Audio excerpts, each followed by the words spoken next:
Rufai. Now, a quick reminder, those at home can actually take part by sending questions using the social media handles that are on the street. The streaming, but we are doing our best to fix it as quickly as possible.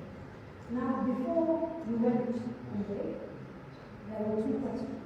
One was on growing wealth, and I think the second question is the one that I want to. So maybe we can start with growing this country's productivity. Thank you. Welcome back. We've just been told that people can't hear us, so we hope this technical issue will be fixed so that we can interact. So with regards to population, we've passed that period in the history of mankind that population can become a liability. Some of the fastest growing nations in the world, like China and India, are relying on their population to become wealthy. But without investment in our population, we can't be wealthy, even if we are 5 people in Nigeria. The truth is that we are not investing in the areas that can make our population become productive in a way that we can turn them to the new resource that can make Nigeria become a prosperous nation. We are not investing in education, we are not investing in health, we are not investing in technology, and certainly we are not investing in infrastructure and human security. And it is this investment, and which that this question came after we have spoken about the almost 5 studies that the VP was talking about. That's talking about 10 areas of intervention in Nigeria's institutional life under our government, in which that human resource of Nigeria, because oil is losing the economy, ladies and gentlemen. Oil is not the future, and definitely it is not the way we are doing things now that is the future. It's our people, the Nigerian people, who are out there, who will make Nigeria great, who will make Nigeria prosperous. It is the information that they get, and yes, that's exactly what I'm saying. That investment in education. For example, we plan to hire 200,000 teachers as soon as we are sworn in, to go fund them across the country. We plan to hire 160,000 health workers across the country, because health is wealth. We plan to double the infrastructure in Nigeria. We plan to increase Nigeria electricity generation by 17,000 megawatts. So let's talk about the money that is going to pay for this very ambitious plan. Yes. How much do you reckon you will need? What sort of budget are you looking at to be able to hire 200,000 teachers, 160,000 health workers, to boost power from, did you say, to 17,000 megawatts? Megawatts. And all of the other things that are listed in your agenda. I want to know this. Yes. And how will you set raise it? So with regards to power, to get us from the miserable 7,000 megawatts to 24,000, adding 17,000 megawatts, we are expected to invest about $10 billion. And $10 billion will come from investors who are interested in making their money the same way we have investors coming with telecommunication companies, and in 1 year, MTN took out $13 billion out of this country from profit made in 1 year. And even though they did it legally, it tells you how much can be made if you do the same in the power sector. Let me explain one thing to you quickly. An average 40 million homes are going to be getting electricity from generation to transmission and distribution, the same way they did in Egypt. Egypt spent $7.2 billion. An average household getting electricity spends $6,000 back to the electrical companies supplying them. In 1 year, the electrical companies can also make back their profits. Yes. Let me tell you what the issue is. The issue is you're repeating things that politicians generally say. And I'm trying to get into details. I'm asking you to be specific. Yes, and I'm getting the specific. point I'm making is, under this administration, for example, Yes. and the previous administration, power was privatized, all apart from the transmission level. Distribution as well as generation. Yes. And we have private sector people coming. Yes. And so I'm trying to understand, how does your plan differ from what we have currently? And I'd also like Dr. Rufai at some point to jump in, because under the Constitution, as VP, he's also head of the Economic Council. Yes. So I'd like to get a sense as I well. want that power was privatized. Power wasn't privatized. They wanted to deregulate and privatize the power sector. They did the privatization, they didn't do the deregulation. What was deregulation? It was for people to get licenses and build their own generating stations so that we can have power. They didn't have one. We sold what belonged to Nigeria at under the market price to the same people who then turned around, got subventions from our government, and that was how the PDP spent $16 billion generating darkness in this country. This government Nigeria wants to deregulate and you don't deregulate so that there's no competition, and you say you are privatizing and you are giving to your friends. Okay, You are not going to have power. you come in today. Yes. What are you going to do? I have said it and I'm repeating here again that we're coming today, we are putting up solar panels for solar farms that will generate 4,500 megawatts of power. We are going to do 90 kilowatts per university, right? And we're going to do solar farms across the country for 500 megawatts each. It takes less than, if you listen to me, I'll deliver this to you so that Nigerians can hear it. It takes less than a year. It took Egypt less than 2.5 years to do 14,000 megawatts at 500,000 naira per megawatts of power. It's the cheapest in the world. Here we can even do it cheaper because we have plenty of cheap labor to do. I'm not saying we are going to abuse labor here. And it's the same Siemens who came to Nigeria trying to do the same thing, and people were asking them for bribes that want to rascal. A state-owned power company in Egypt to deliver the same. This is public information. We need leadership here. We don't have it. That's the problem. We need innovation. We don't have it. Because we do have the power, I'm sure you know. That's what? We have a policy and a law that has deregulated the sector. But then there's no deregulation. I'm trying to understand from the point of view of someone who becomes president. Because we will have to work within the law, and I'm assuming that. So I'm trying to get a sense of, so for example, if you say you're going to build solar power plants, Yes. are these solar power plants going to be owned by government? Who's going to give you the money for that? Those are the kind of questions I'm looking for answers. And I answered it partially that it happened in Egypt, it happened in Morocco, and there are people who are looking for places where they can build power stations, make their money, and let people enjoy So just power. need to open up the market. Of course, that is what the regulation was supposed to be in the first place. Is to give license to people who come and generate power, not to sell what belongs to the Nigerian people to friends or politicians, and then give them subventions. And now, when there's even 3,000 extra to be evacuated, they don't do it because it doesn't bring profit to them. It is a cannibalistic system of power generation that is killing us. And people who are in the power business can testify to this. I'm telling you that we need leaders who are courageous enough to face these people who are making it impossible for Nigeria to make progress. It's not an argument between you and I, it's an argument about the future of our people. Thank you very much. I would like to make some of the points here. You declare louder and then also well on the question of the magic system. You recall in 2011, there was a Fukushima nuclear disaster in Japan. So energy delivery to be almost flat because of what happened. What happened? They invited a German company to go and they fixed it within 1 year. So it's doable. Nigeria can generate 12,000 megawatts a year. The right incentive is given the right sense actually, and the courage and the sincerity from the side of government. And I don't like it, it's amazing that we really have to get stuck in this conundrum for any longer. Believe you, when Siemens came to Nigeria, I wanted to sign PPP, that's public-private partnership to create the solar. Nigeria turned them down because perhaps people are asking for bribe, and that's no reason.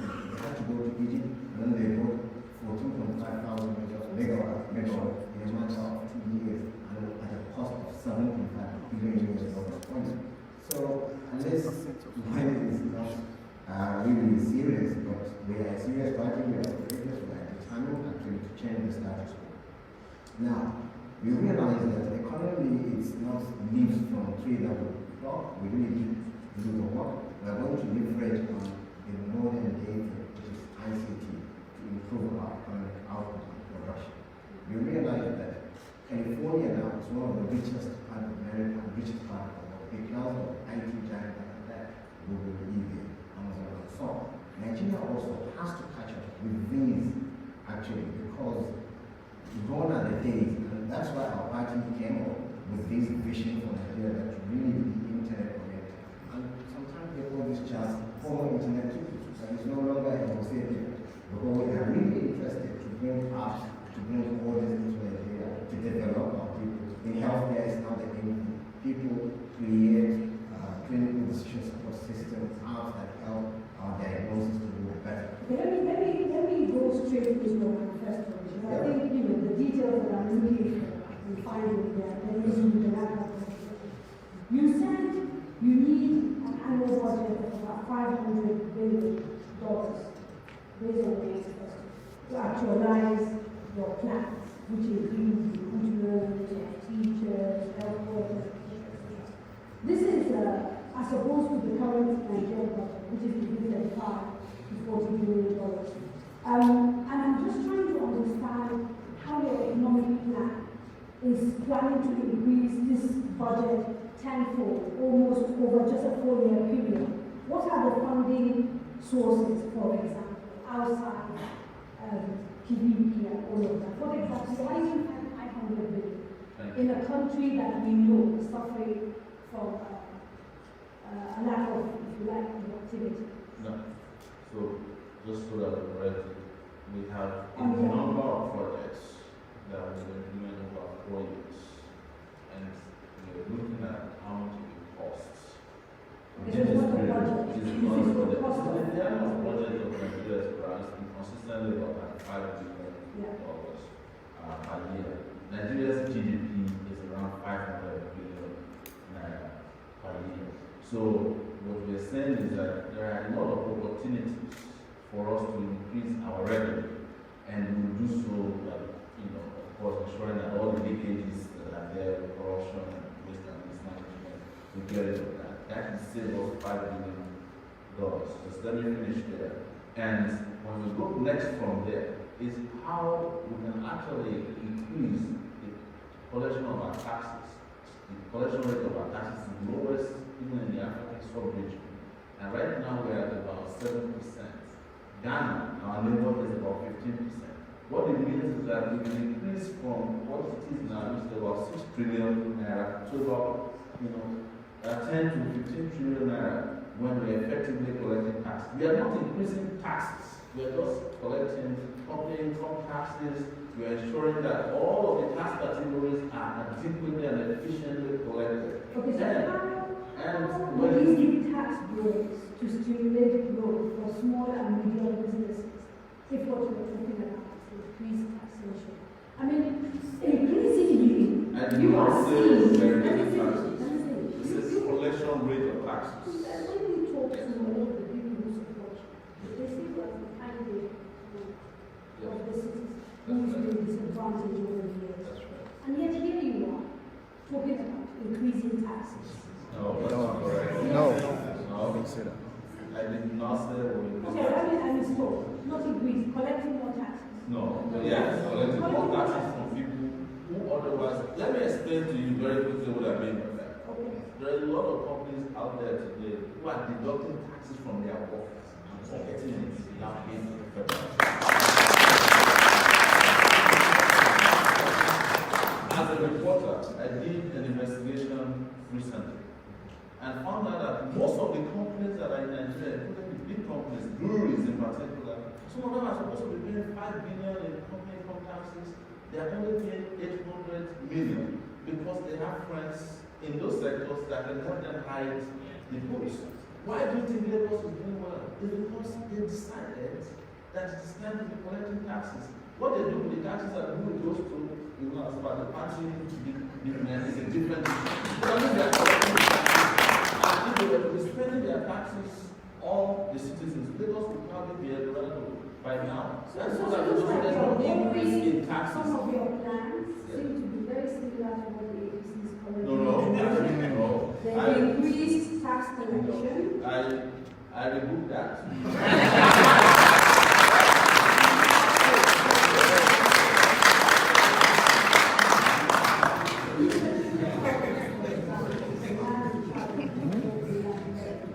Has spent the last 50 years doing exactly what you said, which is getting people who already know the taxes to pay, persuading those that are taking wealth to start paying taxes on assets, etc., etc. And so, again, the issue is trying to get clarity regarding why your drive is different from what we are currently doing, which has actually seen an increase in the collection of taxes. And Lagos, that you give an example of, obviously is an ABC state, and everybody's taking a cue from it when it comes to taxes. Well, this is exactly what I'm saying here, is that our own plan is different from theirs, because their own plan is tax collection that is funding special interests. Our own is tax collection that is funding the community. So, I don't want to mention Tunde Paula's name. I don't know him well enough to know how much tax he's collecting. But if the ABC is a party that we know very well, they are probably not collecting taxes from people who are in the ABC. They are going after people who are paying taxes who are in other political parties. That is the trait of the ABC. That's why I said the comparison. Yes. Well, there was such, and there are ministers for the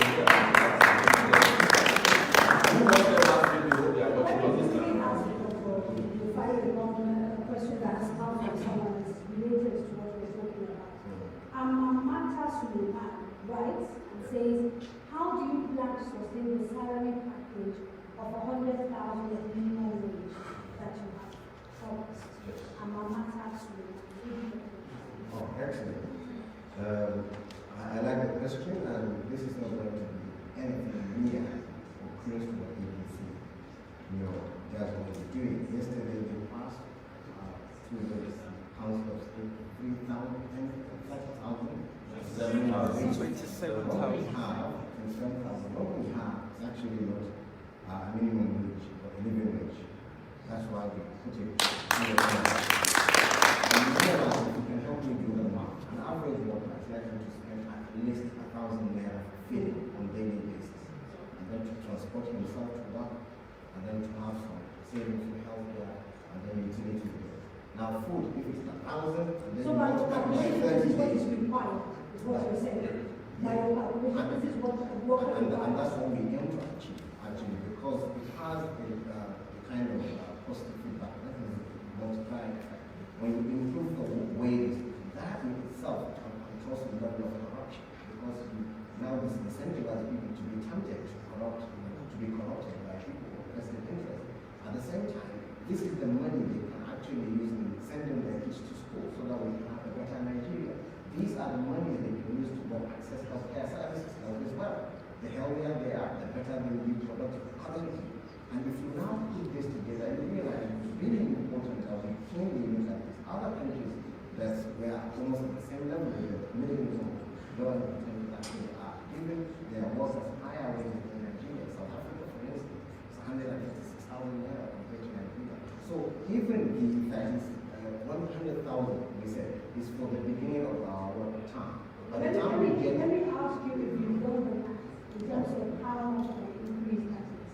It's a percentage increase of 456, which means you're going to see the federal government wage bill basically increase by almost 2 trillion a year. And that means we're looking at an increase that will take the yearly wage bill to about 9.1 trillion. That is the max. If we go with what you're saying, based on what the federal government pays. That's actually. Please do this. Well, we've done our math as well. Yes. That is good. From 18,000 to 100,000 is an increase that will mean you will be paying an extra 7 trillion annually. Well, I wanted to jump into that so that we can guess is accurate to Nigerian people, right? There are about 890,000 federal workers. That number, due to corruption, is bloated to about 1.5 million workers at the federal level. We are going to leverage on technology to get rid of 500,000 ghost workers. I'm telling you that when you are coming to work, it's either your fingerprint or your retina scan that admits you to the office. Mr. Sowore, this is what figure out. We need to give the Nigerians how you arrived at the fact that you are sure that there has 500,000 ghost workers. Yes, no, we have been talking to labor unions who know of this scam. Even the Nigerian police, I think last year, found about 80,000 people who are ghost workers in their system. The former Minister of Finance found that there are 10,000 workers on the payroll of the federal government in the railway sector. No, I'm not arguing. No, we are doing mathematics now.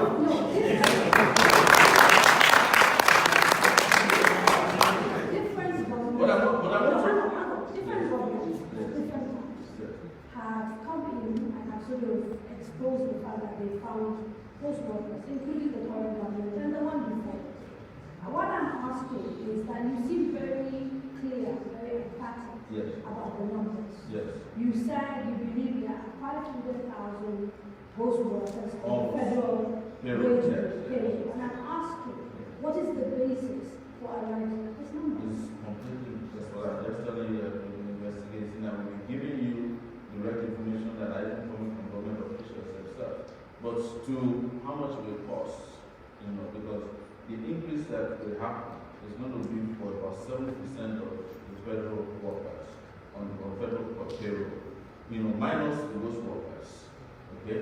Which that's the first thing we do. But what then with technology, if you don't have your fingerprint recognition, you can't get into the federal office under our government. If you cannot do retina scan, you can't get into office. And when you are leaving, we'll be able to tell if you came to work and when you left work, because your eyes will reveal that or your finger will reveal that. So that's why we are not doing what other smaller countries are doing. But coming to the cost, now, we are looking at about 1.5 trillion naira. That's what is going to be added to the federal wage bill. These are your numbers. Yes, we are at 7 million, but you're saying it's 7 trillion, yes. That's because we are dealing first and foremost with federal workers. And what we have discovered is that in Nigeria, that's the most equivalent of about $1.something billion. Nigeria is losing so much money, right, to corruption, and we plug it.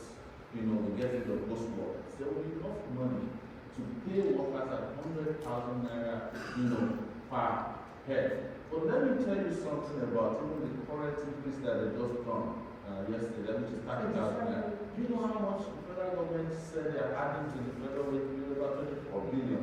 That is the cost, according to their own records from the budget office, which I read a few days ago. So it's not a lot of money. 24 billion naira is less than what the APC will use for their rallies in a few states. But we don't want to pay workers because we don't pay our workers. Okay, this is federal. Yes. So the chances are, if that happens in the federal level, we know from experience that before you know this, the workers in the states also start to agitate for an increase. Yes. And some states are not even economically viable. And so what is your view, and what are you going to do regarding the states? Have you thought about that? So whatever it is we increase at the federal level in terms of improvement in taxes, revenue collection, stopping wastage, corruption and mismanagement, is going to go into a pool, a federal pool that will share to the state. So the more money we make at the federal level, the more money the states get. The reason why states are not paying workers is not because they don't have money. In most cases, is because we have a responsible state government. And I hope the states will vote them out in this election. Even President Buhari said it, that they gave Paris support. And I'm again listening to you, and again there's something like other governments like here. Let me finish. This issue. It sounds like you don't want to give me the opportunity let me ask the question, then you to express empirically how we're solving this problem. Let me ask the question, Yes. and then you can answer. Yes. I say this because here we are,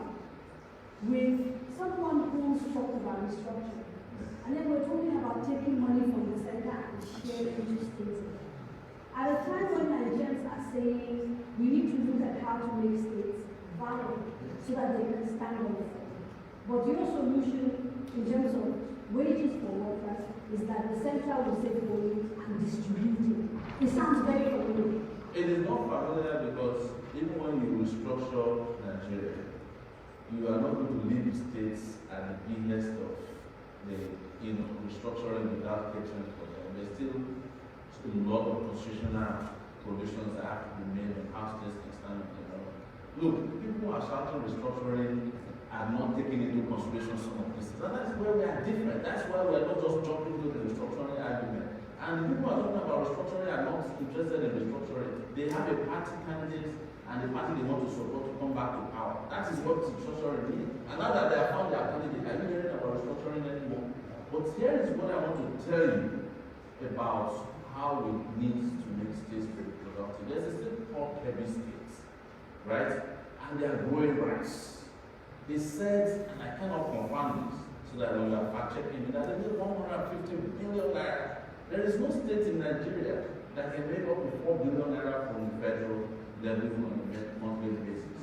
But the truth is that a state that became creative and innovative growing rice is making enough money to take care of its people. You know, Program pushed by the federal government, so you we want want to replace. that's what you're saying. When you're saying that, So they're doing well. Are you giving them they're the doing well. last They're doing well because there's a government at the center that cares. But the state is also using its own innovation to make its own money. We've mentioned Lagos before, even though they are doing the whole with whatever they are Did I doing. just hear you endorse the ABC? No, there's no APC government anywhere. We're talking about things that are working with Nigerian people's money. The money at the center is not APC's money. It's the people who are using it and directing it to the farmers in every state. They don't carry APC party cards. They are innovative, hard-working Nigerians who have always been rice farmers, who have been abandoned, but when they got the necessary boost, they are working to do what they need to do. So don't make it sound like it's an APC idea. We are talking about how it is not. In fact, if you look at the APC manifesto, you can't find grain of rice. They are still there. There's nothing in the there are no things that anything that works. It says there are anything that doesn't work. They are Alright, we unfortunately I will have to take pictures and we can carry on when we come back. Don't go.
Right, ladies and gentlemen, we're still on the breakdown. I encourage you to go on Twitter if you have a Twitter handle and tweet using the hashtag NG the candidates, hashtag Sowore2019.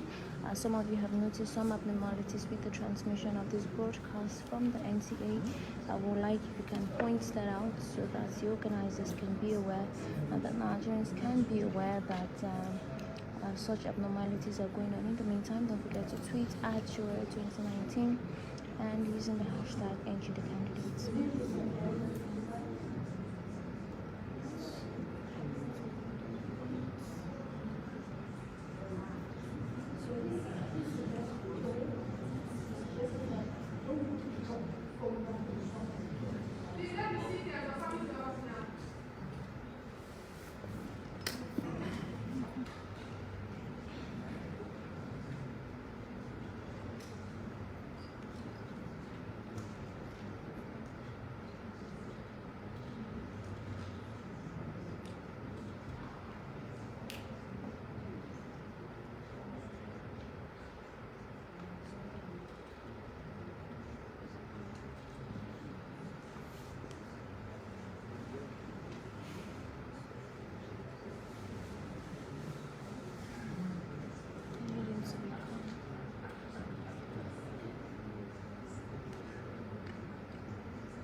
you are one of the candidates and we are association with the presidential and vice presidential candidates of the ANC, Mr. Sowore and Dr. Rufai.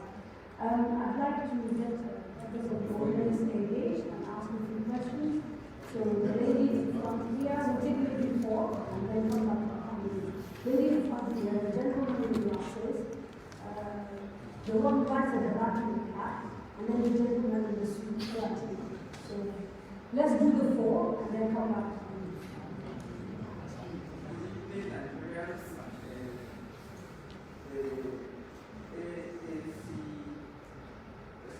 candidates and his vice. My name is Princess Rabiu Rufai. I am an integrated marketing communication professional and good governance, women and youth advocacy. My question is still on power.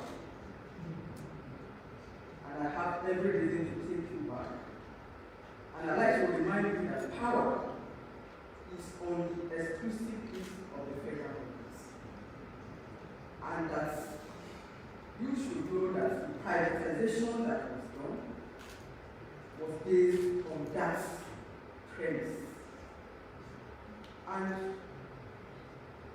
power drives industrialization, drives security, it drives youth employment and underemployment, women's health, child mortality, and general health well-being of citizens of this country. And it also drives tax collection because the cost of running business in Nigeria is higher than anywhere in the African sub-region. And then I put it to you that you have not accurately explained to Nigerians how you are going to tackle power that is on the exclusive list of the federal government, because you haven't said that you are going to remove it okay, from there. Thank you. The next question, please. Yeah? Thank you. Thank you.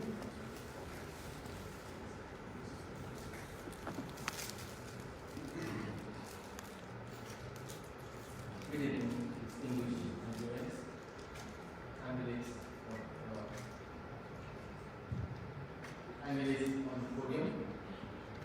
You agree with me? My name is Rabiu Rufai, the random honorary citizen of Nigeria.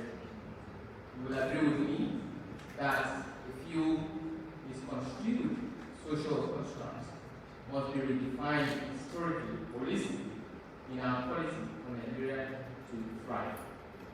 Namely, education as against indoctrination, erudition as against precociousness, leadership as against showmanship, and finally, success as against self-genocidal toil for unsustainable quick wins or gains. Let me put this to you. How critical will strategic alliances and unsustainable social reengineering be to your administration, if considered at all? Thank you very much. The gentleman here.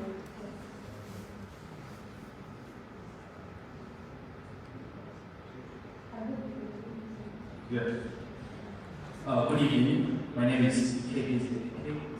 I'm a project manager and IT consultant. My question borders on human capacity development.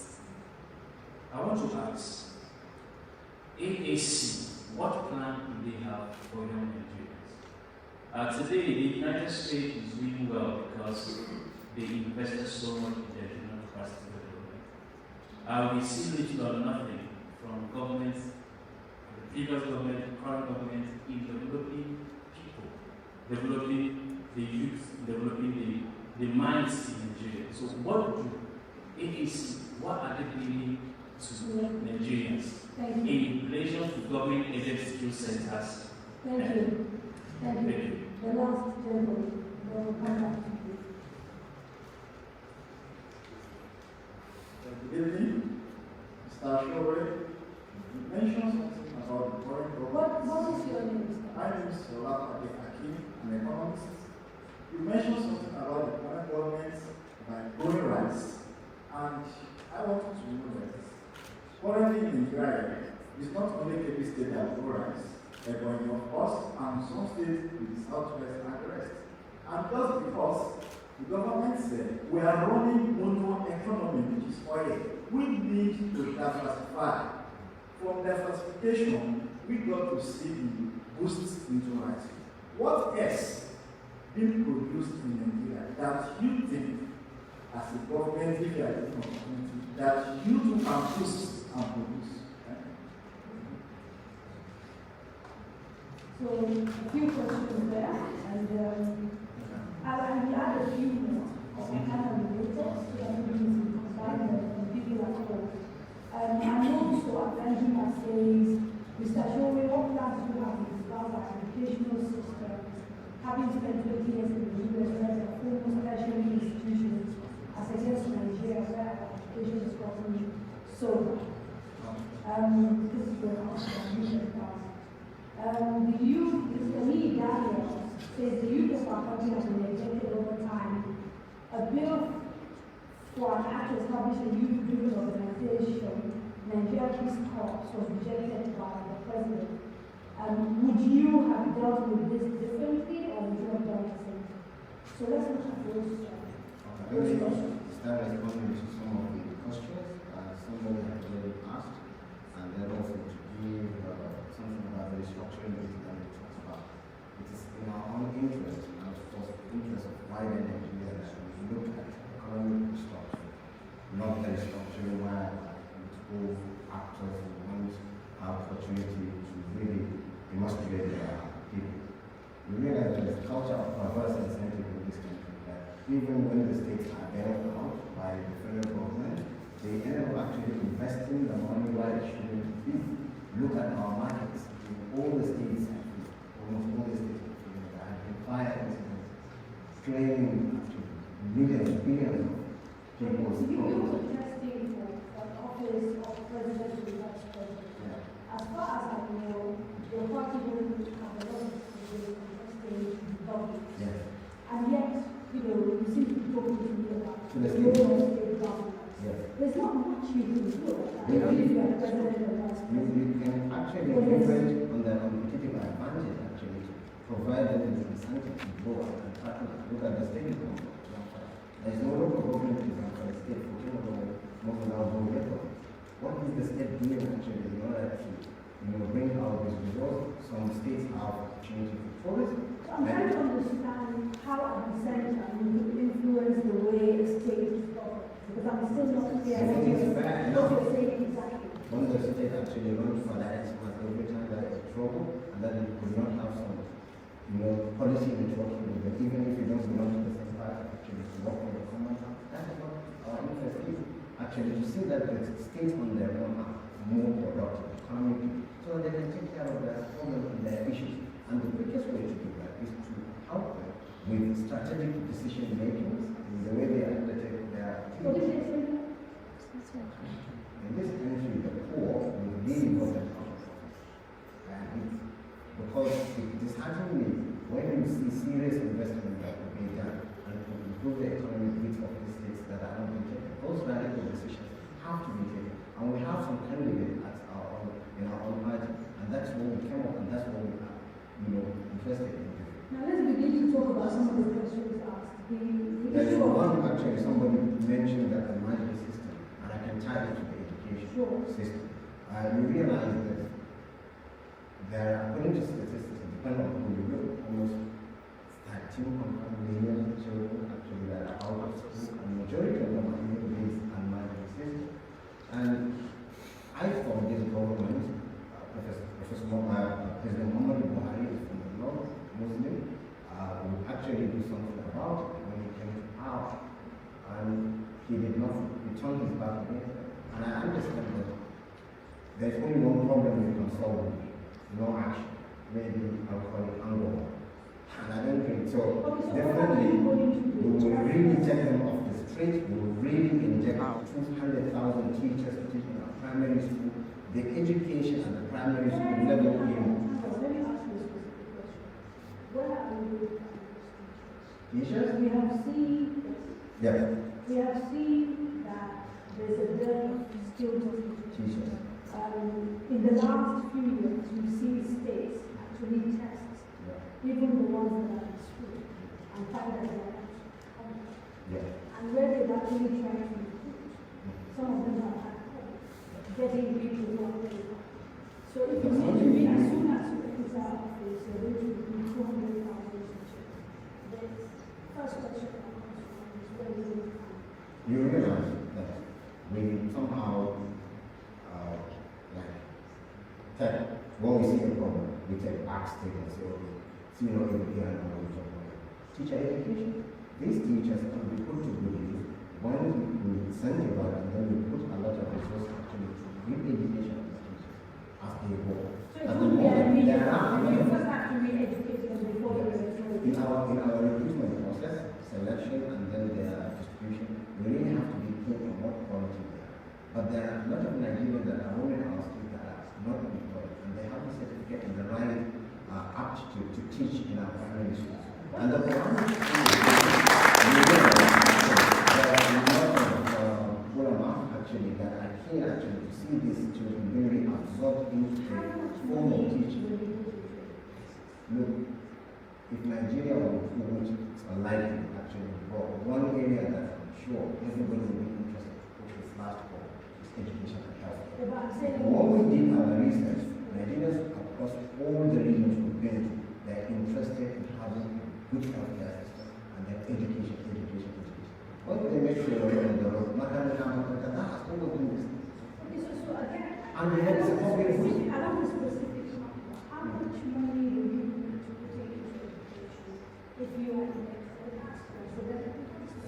So we have done our work, our research, and it's going to be two ways.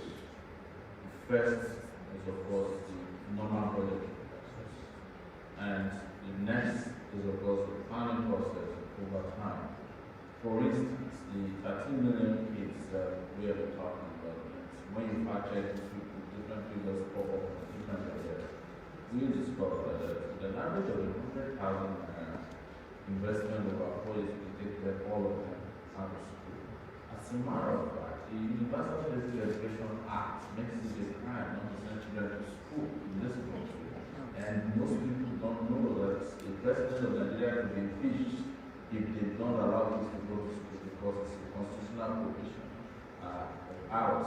We're now saying here that 1.3 trillion naira over 4 years, taking kids out of school. Special intervention funds are there. We have an education tax that is line fallow. Always, you have states that are supposed to match grants from UBEC funds that refuse to do so, don't send their children to school here. He was mentioning President Buhari and Amandine. The reason Buhari doesn't care about Amandine is because his children are not Amandine. He doesn't send his children to school. I'm saying that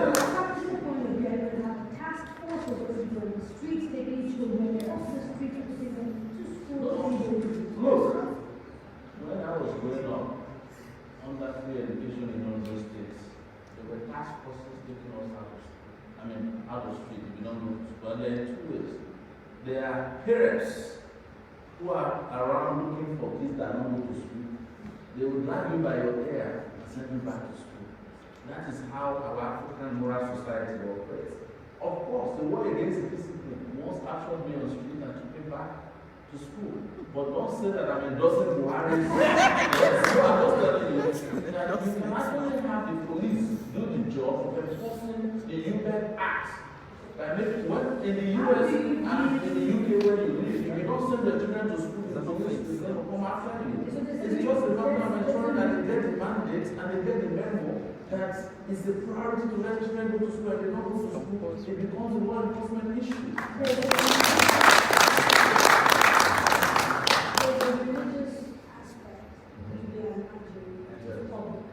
Because a lot of the parents who stay in the district actually send out their kids to get what they consider Islamic education. So what will you do about that particular aspect? No. Because the parents who feel they're sending their kids to get an Islamic education You know, I understand that very well. And I do not countenance religious education. But what I'm saying is that there is a way we can innovatively also let these parents know that while their kids are learning in our primary schools, they can also get Islamic education. It's a matter of bringing the teachers from Islamic educational classes to come into the mainstream educational system. I studied Islamic education. It was one of my classes in the university, and Bible knowledge, you know, and also Ifa, and all these things. We need to just let our curriculum be open-minded enough to accept all of this innovation. And the guy who's an Islamic teacher on the same salary as the guy who's teaching science, they can match very well. And the issue of power is raising. In fact, power is actually exclusive. And in discussing the plan, you didn't talk about how you're going to get around that. you see, that's the interesting thing about Nigeria. So power is of the exclusive place, which means that the federal government has absolute control over power. But when it is time to sell assets in the power sector, it becomes a private issue. In fact, people tell you that the government has no business in business, but when it is time to pay for to power companies, power that they supply, they give the invoice to the federal government. I am interested in ensuring that there is power. Whether it is exclusive or inclusive, whichever list it can belong to, as long as the President of the Federal Republic of Nigeria, I can light up this country. It will be a legislative agenda that I will discuss with legislators and the National Assembly. That the most important thing is not the language in which we couch where power belongs, but how our people can get electricity.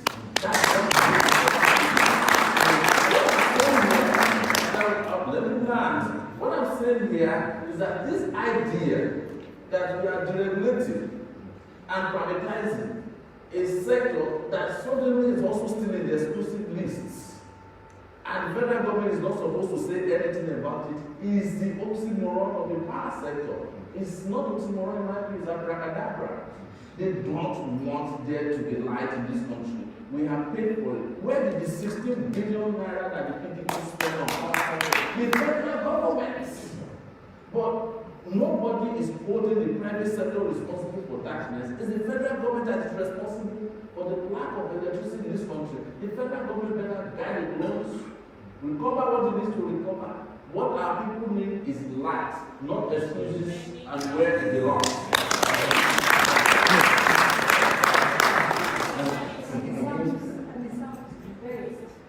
But you know, sounds great and populist and you'll get to It doesn't work. This is what they always tell us. So the exclusiveness of the government, that's why the government is in charge of the privatization. And to be able to change those rules, you must either go to the national assembly or find a way to get people together. So her question is still valid. And it has not been The answered. federal government remains in charge. And so when you talk about deploying farms, solar, and all of that, the real practical is to be done with the country. Who is allowed to do that? And that is really our question. How are you going to get around that particular question? That's what I'm saying. It is still the duty of the federal government. The federal government is still the authority in charge of granting the power for people to generate electricity. It is still the federal government. It is still the federal government that is in control of the TCA, what they call the Transmission Company of Nigeria. So the federal government has not lost the power to power up Nigeria to the extent that I should be sweating about the legislative concerns about that. We have enough power as a federal government to light up this country. We look at the laws, we look at the rules, but the rules that nobody wants to talk about is the people who are sabotaging our ability to generate electricity, and as a result, we can't industrialize. Our children can't go to bed to do their homework because there's no light. We cannot have an economy that is built around darkness. That is the truth. She said it, that in this country, the cost of production is the highest because we don't have electricity. Let me ask you a question. Yes. What are your thoughts on the current complaints about no tariffs from the supply side. Will you address steady power supply first, or will you increase tariffs first? No. Because there's that issue of what comes first, the chicken or the egg? Because the current distribution companies argue that they are so regulated that they cannot charge what is the commercial rate for power. And that basically stops them from being able to invest and being able to do what they need. So I'd like to get your thoughts. So the interesting thing is that it's a very simple issue. There's a consumer who is the demand side and the supply side. Do you know what is driving tariffs of? It's because they want to collect more than their supply. Just common give people prepaid meters. An average household in Nigeria consumes about 6,000 naira electricity per month. But the power companies, being the greedy people they are, want to collect 6,000 naira from you. If they take their 6,000 naira per household or per meter, they still make a profit. They make a huge profit. But you cannot continue, let me say this, you cannot satisfy the greed of people who are not interested in getting satisfied. And that's where government comes in. It is not the matter of regulation. As the power ministry now, the Minister of Power is looking for a third party to supply meters, prepaid meters to consumers, because you can't get these greedy power suppliers to make it available, even when they're available. Why? Do you know what will happen? At the end of the day, the cost of those third party involvement will still be transferred to the consumer. Whereas, if you don't have special interests who sponsor you to office, who are your godfathers, you just have to be government. You take a stand and say, sir, every prepaid meter out there must be given to consumer. And if you are not, there are people, plenty of people who are willing and are willing to generate power, willing to supply power for 6,000 naira per household, make enough profit for you, and then everybody will be happy. But it makes it sound like this is that difficult. But I'm looking at it from the point of view of what is easy to do.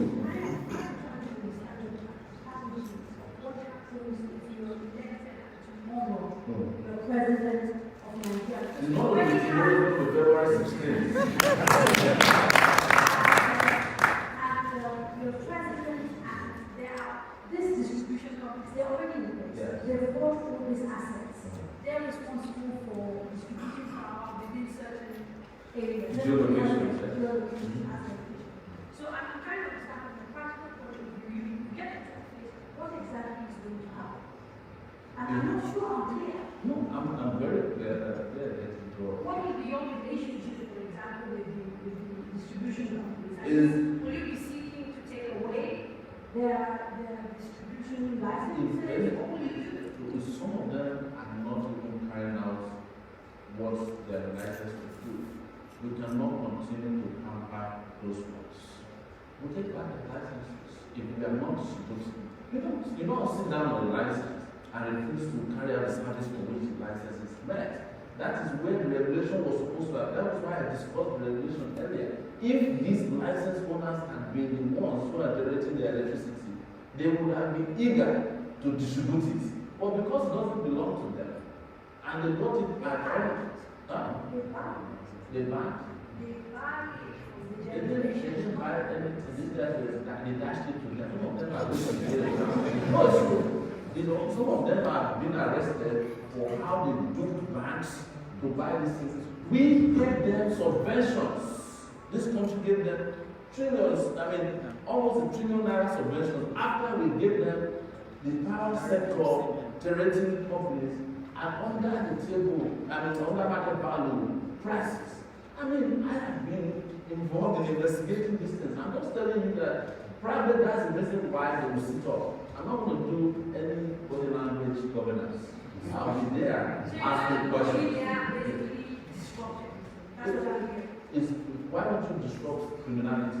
That's your job.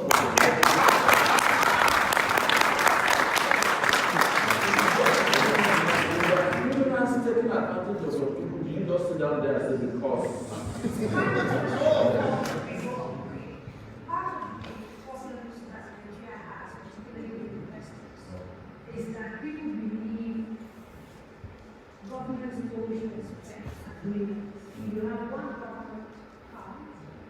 concession, give a license, agree a contract, another government comes and disrupts it. And this has serious implications for confidence.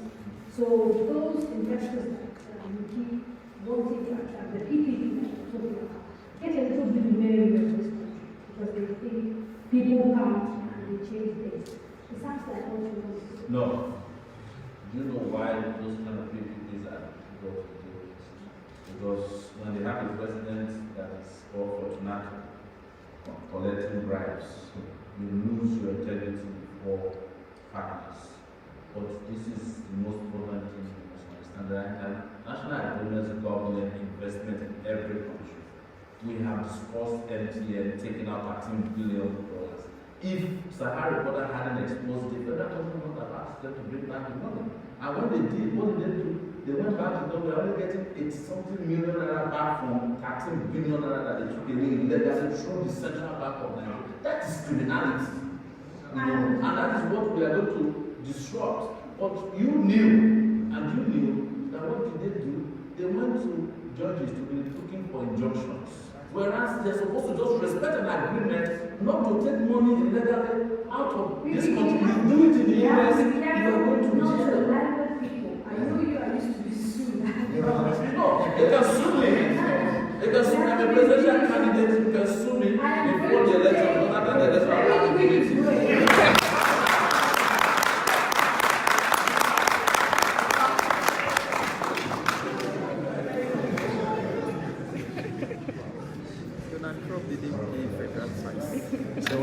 Donald Trump didn't pay federal tax and is not in jail. He's president.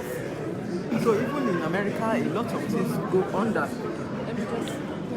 You understand? Even in America, a lot of things go under.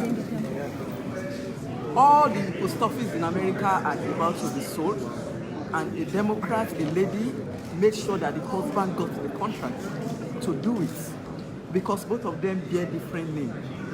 And it's on the media. Donald Trump isn't doing anything about it, and it's a multi-billion-dollar deal.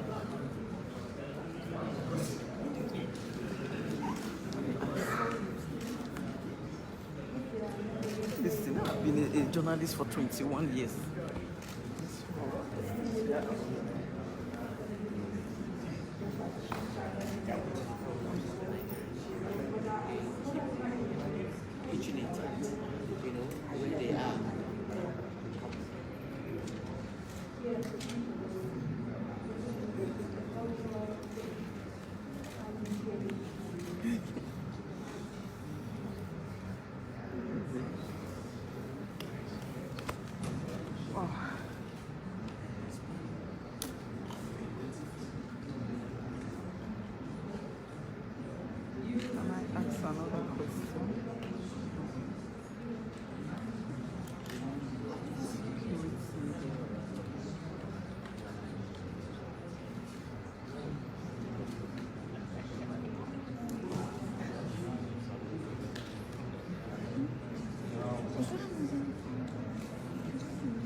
Duncan. Now, for sure, it's a little transport.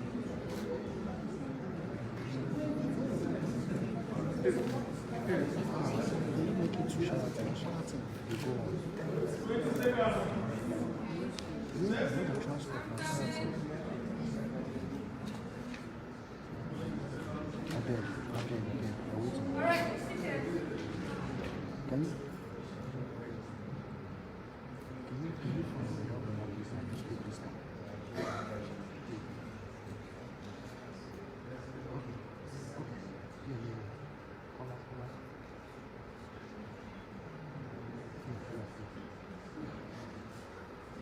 Okay. Welcome back. You are watching the candidates brought to you by Rabiu Rufai and the Nigerian Television Authority with the support of the Black Afro Foundation. Now, before the break, it started taking all those questions. There were a few that we want to address. We could quickly respond into the next segment. So there was a question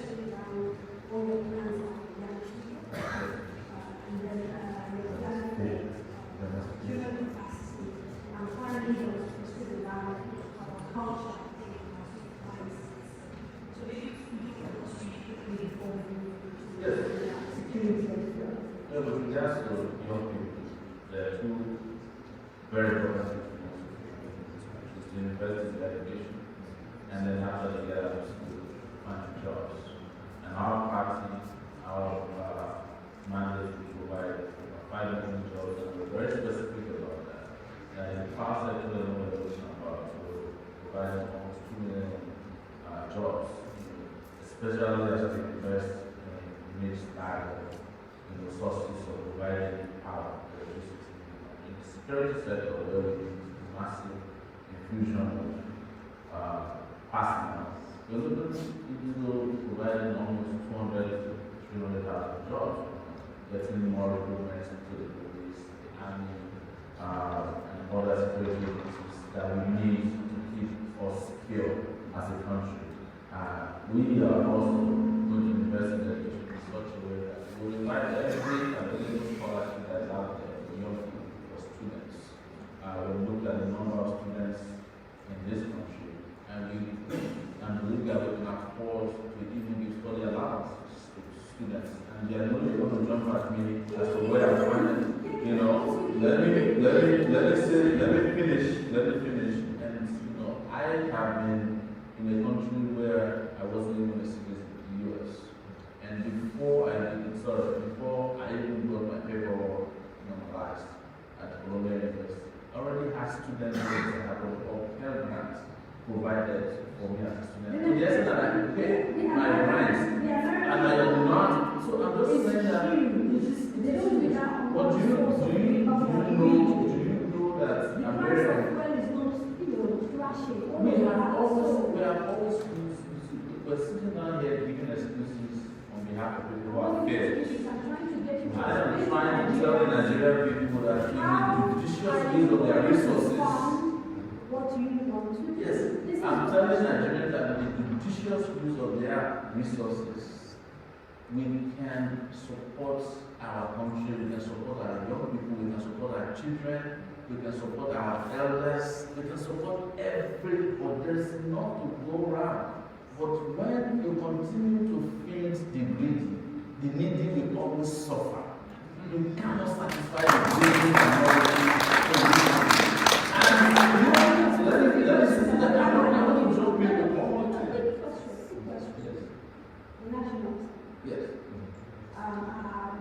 One of the institutions that Nigerians generally believe are overpaid and utilize a percentage of our resources way over. What are you going to do about it? Exactly where I was coming to. And this exactly answers the question of people who are earning minimum wage and people who are earning maximum wage. The National Assembly, the senator in Nigeria is earning 2 million naira. This is not, I didn't make it up. If you are earning 30,000 naira, their own minimum wage, or the 28,000 naira, 7,000 naira they are put at the Council of State yesterday, it will take you 38 years to make the salary of a senator in Nigeria in a month. A monthly salary of a senator. It takes a Nigerian worker earning 30,000, 38 years to make it. It takes a professor who is earning 450,000 naira per month, almost 10 years to make the monthly salary of a senator. But here, you don't like it when I say that there's money for the poor. You want me to explain. We're saying our problem is not wealth generation in Nigeria, it's wealth distribution.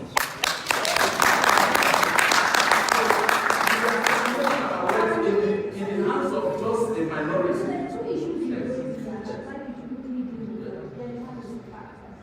The first is really trying to understand how, as president, you will get the National Assembly to review. It's not the work. No, because at the end of the day, they make the laws. Yes. Right? So, and the second issue is that you talk about this. Are you saying you are satisfied with our productivity level in this country? Because you keep saying our problem is not wealth generation, it is wealth distribution. So, are you happy with that? No. The productivity will happen when we invest in our people. When we invest in education, when we invest in power, we have a force, a national force that can expand. But it also has become a basket case. So you are there pouring water into it, the National Assembly is taking its own, the subsidy people people are taking their own. Until you block that, you have a whole pot, and the pot can expand because now there's power, there's productivity. You have students who are going to school, and you can then be looking into the future of the knowledge economy, where information, because that's what I want to get to. So what they asked me here before, what other products can you do after rice? No, I'm not after cocoa or gold.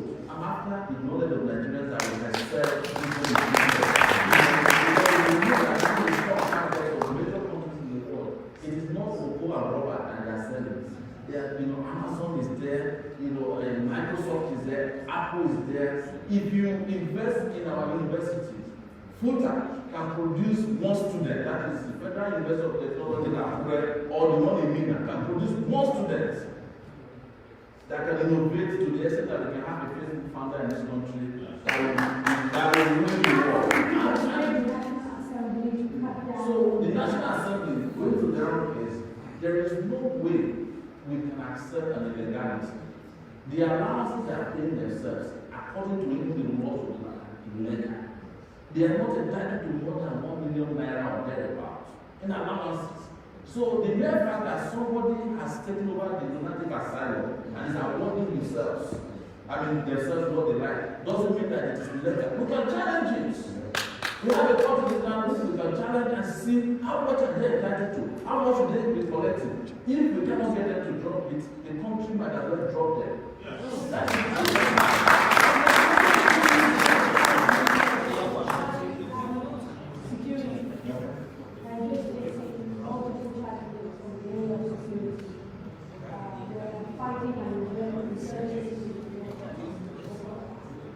we have families and lost learners in Northwest. We have a little bit of issues with farmers and others in the central part of Nigeria. There's still a bit of restlessness in the east with organizations like ICO talking about breaking away of economic data. What are your plans for securing Nigeria? Well, you actually highlighted we are dealing with high groups of criminal elements here and there, from Boko Haram in the north and down to the Niger Delta and the agitation of the coast.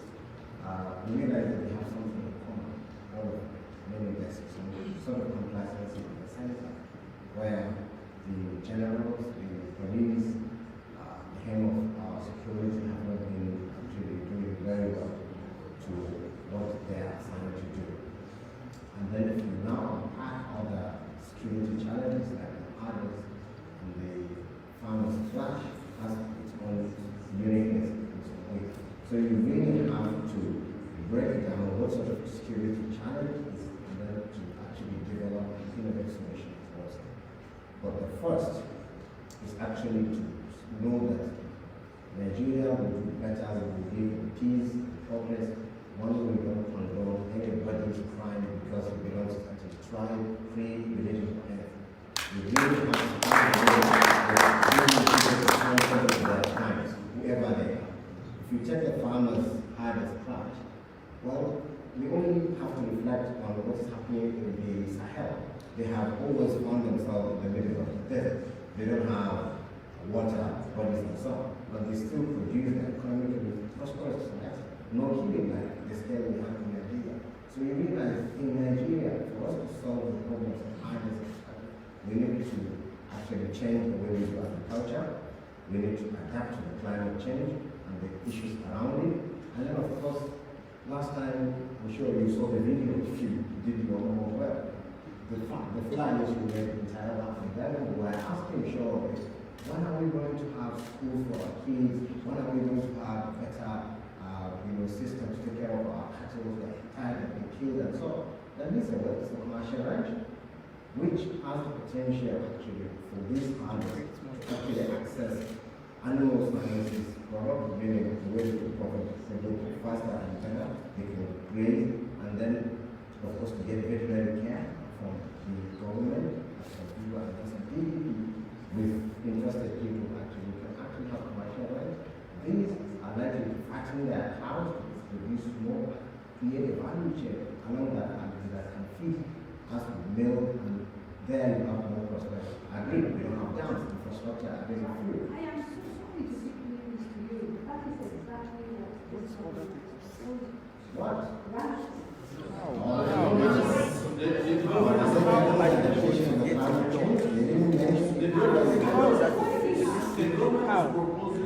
Grazing corridors and cattle corridors.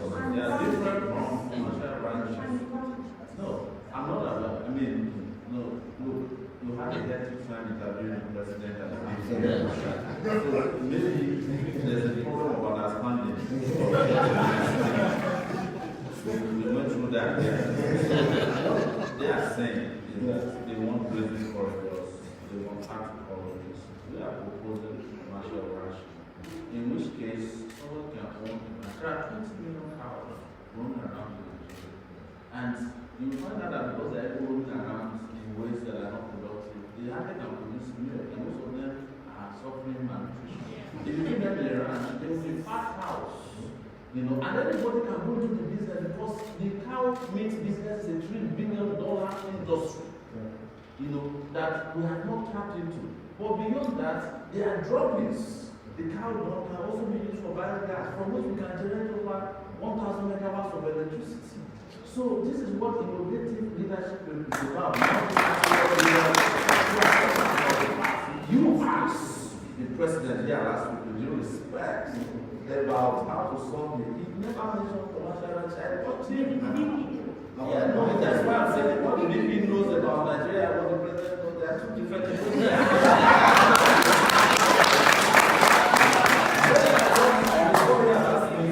There is a miscommunication between the VP and the president. There is a bifurcated presidency, but our own will be one.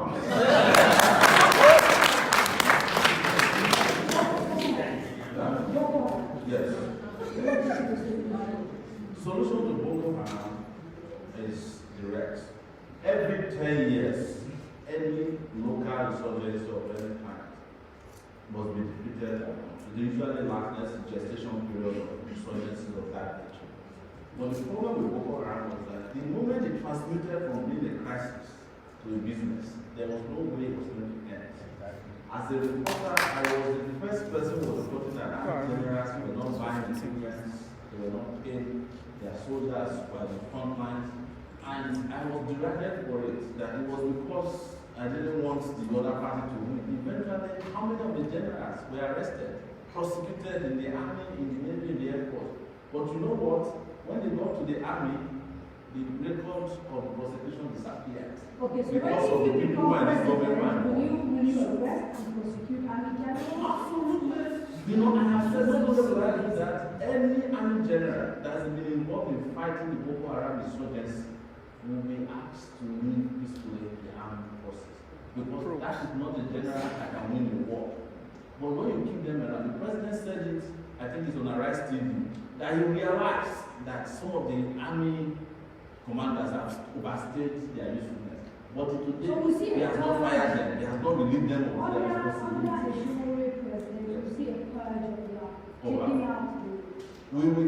That is something that we do from time to time. It's natural with people. You know, sometimes even without corruption, fatigue sets in. What we have found out in the armed forces, instead of allowing the younger, well-trained officers to take over command positions, the older ones, the corrupt, you know, big fat ones don't leave, even though they don't leave Abuja, but they have refused to allow promotion of people who have been trained because they don't want them to become progress, they don't want them to make progress within the armed force. And these are the guys that are willing to wipe out these guys. But the ones that are making money off of it, they don't want the Boko Haram insurgency to end. Okay, I will take two quick questions on security, just to wrap up this. Okay, so the gentleman here in the black suit, with the blue shirt, this I'll go to the mic, and then the gentleman rises up. Yes, sir. Because we've literally got to find know what to do with NFC. The PIBB is there. Because of time, I want you to tell Nigerians how different it is you want to fight corruption, because that has not been tackled on this project. That is the real thing. And then two. No. That's not Samuel. So please, could you have respect for people, please?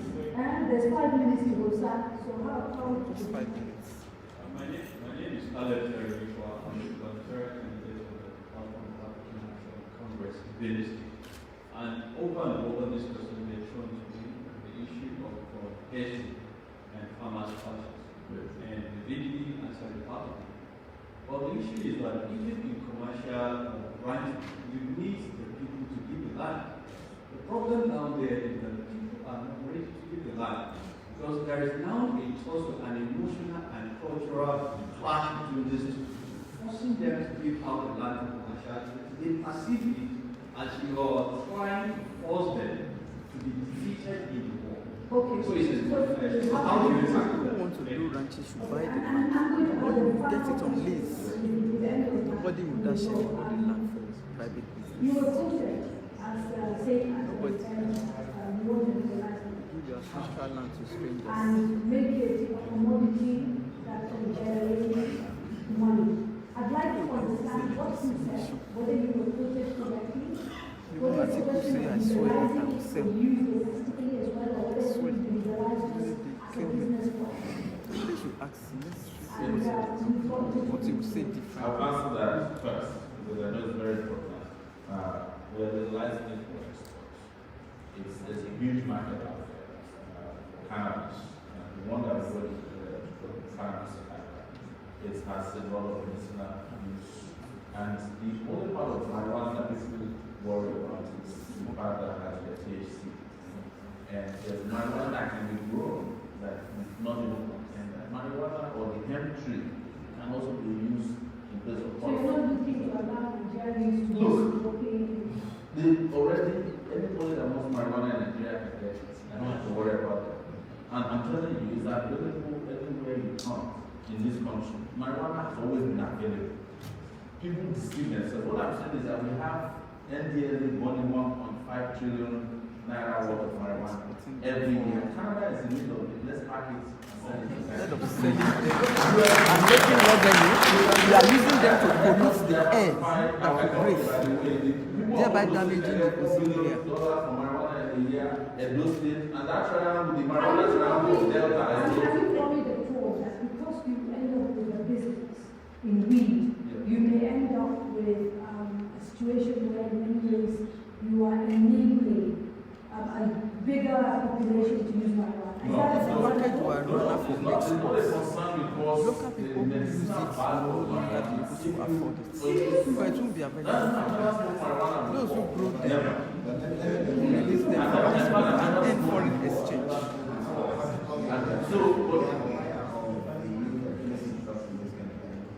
Big epidemic over the last couple of years. The government of President Muhammadu Buhari didn't do much in that direction. Because a report came in 2015 that there was never a time in history when this medicine became cheaper and more available in the purest of the land. But the government did nothing in terms of prevention, actually, or enforcing, actually, children. Other measures. Then the video came up from BBC as a documentary, and that actually made the Nigerian government to have immediate reaction. They banned the importation of cocaine, yes, and that created a value effect. Now people are smoking with water, are doing all this. So the best is actually to tackle the problem head from different angles. The corruption question. Yes, corruption. Really important. What are you doing to be different? For example, corruption, we didn't have the law act and the use of preventive measures we talked about, even paying people the way so that they must start thinking about stealing for the future. You know, there's need for enforcement, most importantly, because corruption is carried out by the highest people in this country, the ones who are the most corrupt. There has to be consequences, you know, for people to know that it is not all right to be corrupt and get to shift fancy titles sit in front of the You will need the judiciary. There are issues that we have. So the enforcement will help possible in the judiciary. Look, Nigeria has been playing around with corruption for a long time, but you know, as an individual, I have been fighting corruption for the last 12 years on Sahara Reporters in Court. The Chief Justice of Nigeria that is on that trial, I was the first person on Sahara Reporters to put out his account, saying that he has money that he cannot explain. You know what happened when I did it? The EFCC issued a statement that I was lying. Now, when it is politically expedient, it's undergoing trial. So, next class, I will wanted to say about land, there is enough land in Nigeria that you don't have to force anybody to give you land to do commercial ranching. Why we call it commercial ranching is that if you give up your land, you are protected by law so that nobody takes it from you, Listen, the Redeemed Church, every year, they slaughter about 20,000 cows when they have the Holy Ghost Congress that they do. They can have their own ranch. I make fun of the people in the Southwest. If they kill a cow in the Southwest, only the blood will be left. They eat every part of it, but there's no ranch. But when Awolowo was around, he created a ranch in Akuno. The Calabar ranch that is there today, that is being used for tourism, used to be a cattle ranch. So it's nothing new. We've had ranches. Yes. Are you at all concerned about the people whose way of life will be disrupted? It has to be disrupted. We are in modern age. So the Fulanis We are in modern age. What are the plans for them? It's most The ones who should take away that. They must conform to modern age. We're not taking away their way of life. They should merge. I am doing this based on my conversation with cow the owners Fulani man or and the number of Fulani people who have said that they will be comfortable raising their cow in a ranch. And the reason why the Fulani man is walking around with 100 cows and his children and his wife is because he wants to make money. Not because he wants to be lean. If they want to be lean, they can go to do marathons for us at the Olympics. But it's about money and it's about promotion. A Fulani man can be in a ranch and still be walking around in the ranch on the back of a horse. And you would love to see him. It will even become a touristic center where you can go and see the new Fulani man and his ranch and his family. When children will do excursion there. And yet, these issues that we have are still ongoing. We've got clashes between Fulani ranch owners and Mandela farmers, leading to hundreds of deaths. These clashes happen in Dada, they happen in historically, suggesting that perhaps the problem isn't that of people not doing ranches. What are your thoughts? No. So, how many ranches do we have? And we have only discussed the issue of climate change. You have a huge expanse of land also in what used to be Sambisa Forest and beyond and Lake Chad Range that have been taken over by terrorists and they are not taken back from them. Our own position is that there will be a political solution that we drive Boko Haram out of the place, freeze up the land, almost the size of the state of Virginia and the north. The people who want to go back to Sambisa Forest, for example, will not be ranch because this is available for free for you to graze. But I'm saying that you can duplicate ranches that is not only in the Mandela area.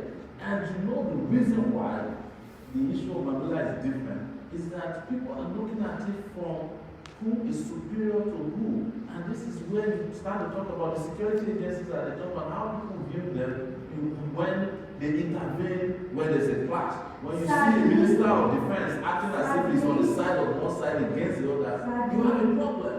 Sadly, and I have to leave it here. Thank you so much for your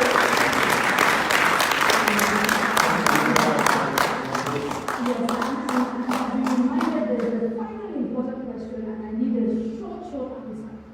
If you lose, will you accept the results of the elections? If elections are free and fair, there's no way we can lose.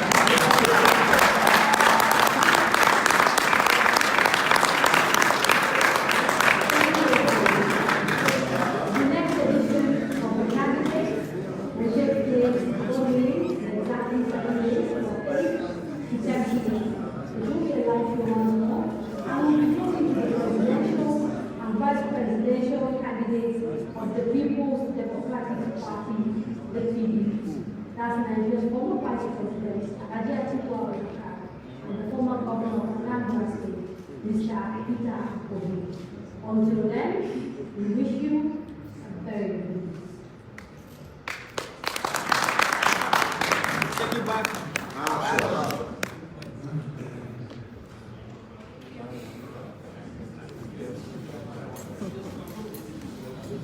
Well.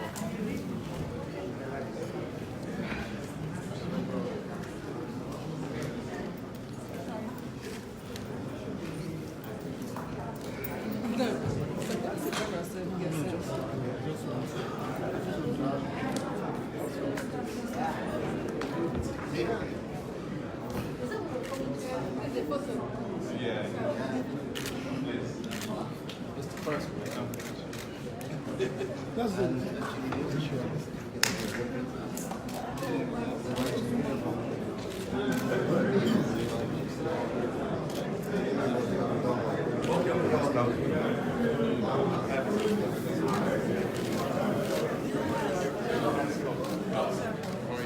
Baba.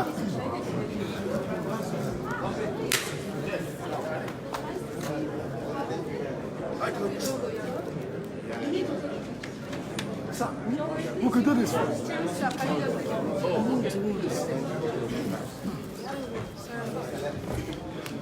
Calm down.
No, go and sit. I'll let you.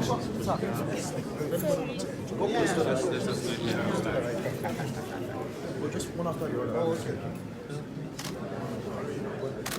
Phoebe. Dr. Rabiu. Oh, Phoebe, sorry. Half of boys, yeah? I know celebrities. Yeah. On this,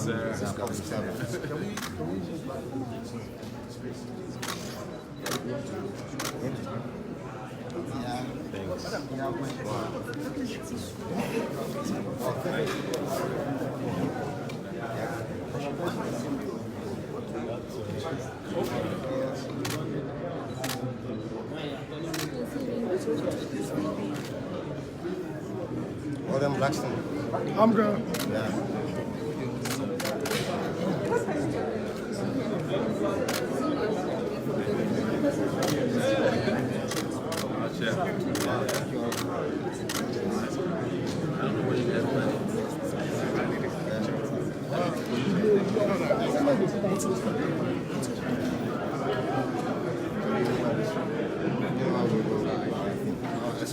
My president.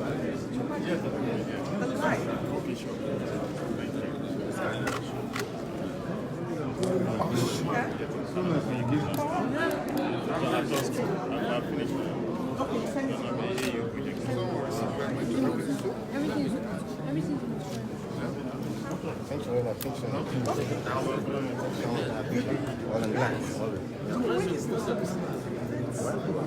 We go back on stage? Me? Hurry up now. dead though. Is it? Are you getting it? I'm getting it. They're done. You help us. Thank you.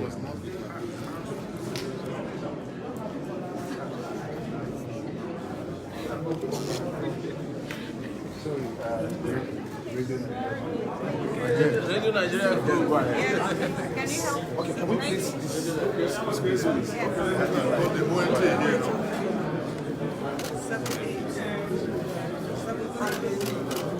Thank you so much. Yes.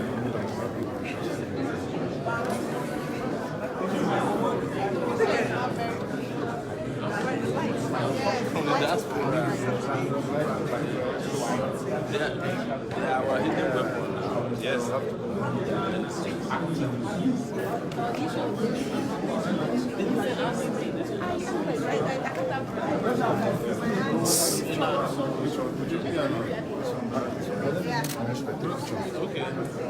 We will be. Just keep an eye on. Let's take a picture.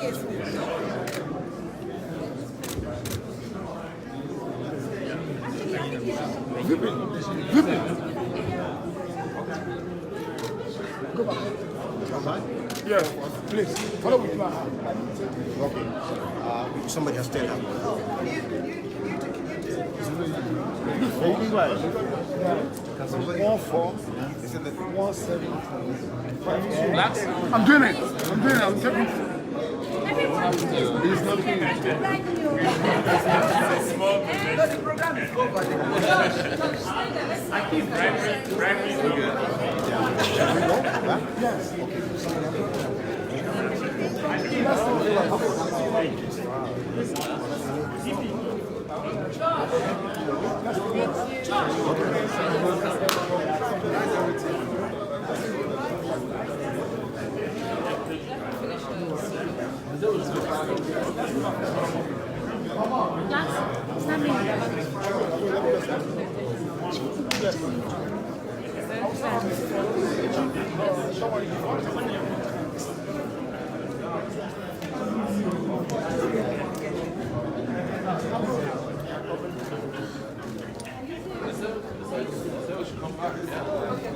Let's redo one of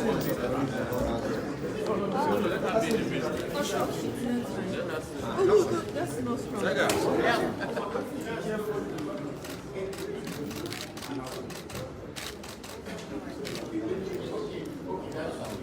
All right. One, let's go. one, okay.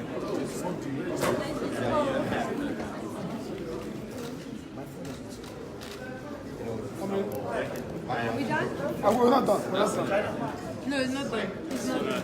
It's for him now. No, it's not done. I change it. All right. Now I can.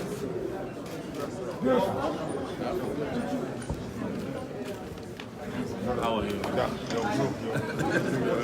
BP, can we send you? Don't count the break. No, this is not the African time, sorry. I was just trying to say.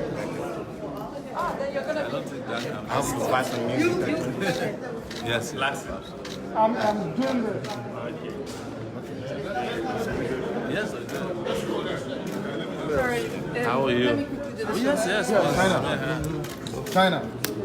So how do you come together? Yep.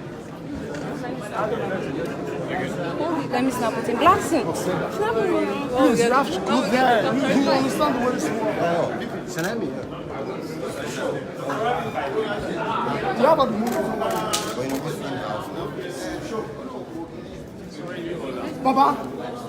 Baba. Let's take photos. You have for them.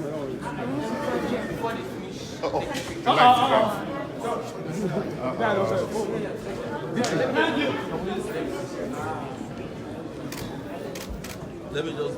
Okay.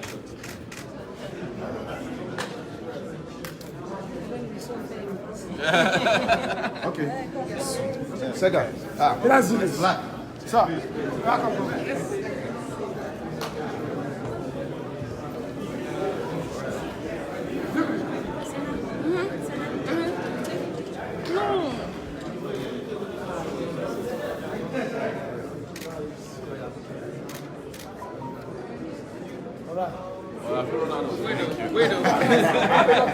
Like those days.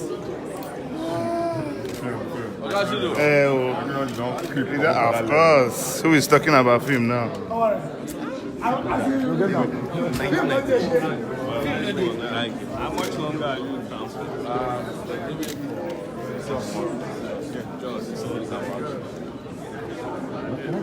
Thank you.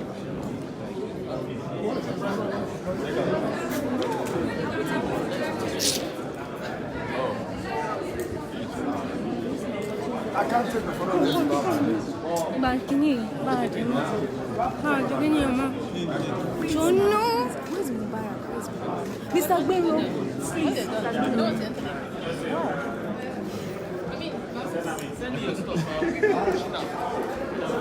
Mr. Gbero, please. I want to get it up. Thank you. You need to go back. You know, I need the friend. Alright, where's Juice? Alright, let's do it.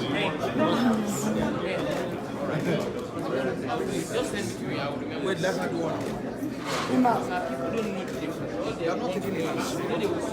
Two people. Alright, don't try me. Don't try me. Nah. Hey, I mean. Yeah. Where's your camera? What's your camera? Yeah. Oh, that's yeah. Maybe you know how to cut people.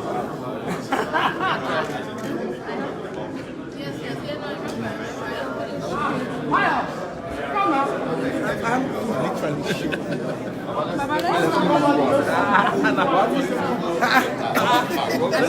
Please hold this. Thank you. Let them have the moment. Ina, please. Ina, I can see you. I don't want to see you. Ashok, stop popping out of pictures. Ashok, stop popping out of pictures. Ashok, no. Ashok, no. Ashok, no. Oh yeah, Mary. Oh yeah. Watch it. Your phone. Which phone is that? Your phone. What is your phone? Wait, let's have a first enter now. Yes. Wait. Come on.